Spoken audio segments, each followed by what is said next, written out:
আসসালামু আলাইকুম এভরিওয়ান। আশা করছি আল্লাহর ইচ্ছায় আমরা দেশ ও দেশের বাহিরে যেখানে আছি সকলেই ভালো আছি। এই তো আরও একটি সকাল আপনাদের সঙ্গে শেয়ার করছি। দেখুন মনোরম পরিবেশ, সকালটা সুন্দর, সবুজ গাছগুলো বাতাসে দুলছে।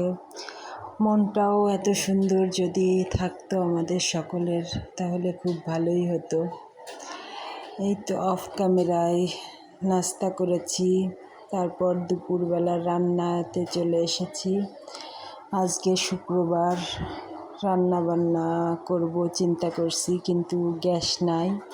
গ্যাস না থাকার কারণে একটু আস্তে ধীরে রান্নার অ্যারেঞ্জমেন্ট করেছি। আজকে রান্না করব গরুর পায়ের নেহারি, আর একটু গরুর মাংসও ছিল ফ্রিজে, সেটাও রান্না করব। তো ভাবছি গরুর মাংসটা রান্না করে দুপুরবেলা যা হোক একটু রাইস কুকারে ভাত বসিয়ে দিয়ে গোশটা আর ভাত দিয়ে আমরা দুপুরে খেয়ে নিব। আর গরুর নেহারি আর রুটি রাতের জন্য চিন্তা ভাবনা করেছি। এখন আল্লাহর ইচ্ছা, জানি না কতটুকু কি পারবো।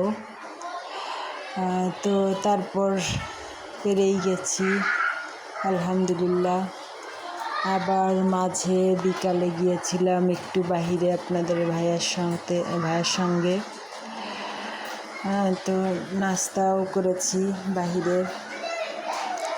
রান্না শেষ করতে করতে আপনাদের ভাইয়া আবার নামাজ পড়তে গেল, তার আগে বাবুকে একটু খাবার খাওয়ালাম। একটু খাইয়ে রান্নাটা বসিয়ে তারপর ওকে একটু খাইয়ে দিয়েছি। তো তারপর ওরা সবাই গোসল শেষ করে নামাজে চলে গিয়েছে। নামাজে যাওয়ার পরে আমিও গোসল সেরে নামাজ সেরে নিয়েছি। তো সব কাজকর্ম কমপ্লিট করে আমিও গোসল করে নিয়েছিলাম।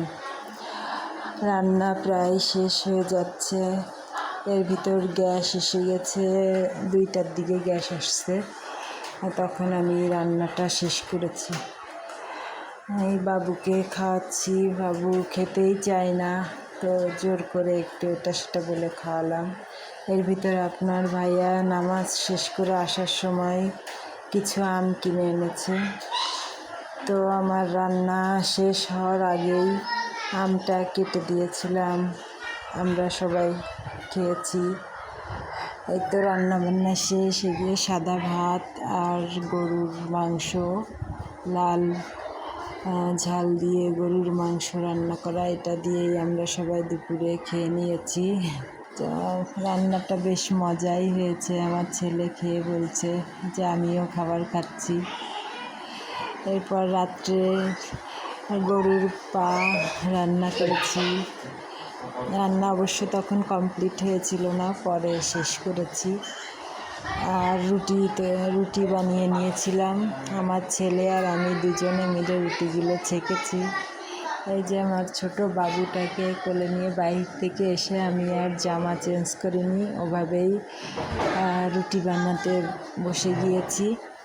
ছেলেকে কোলে নিয়ে রুটি বানাচ্ছি। এই তো শেষ, আমার কমপ্লিট। আপনারা সবাই ভালো থাকবেন।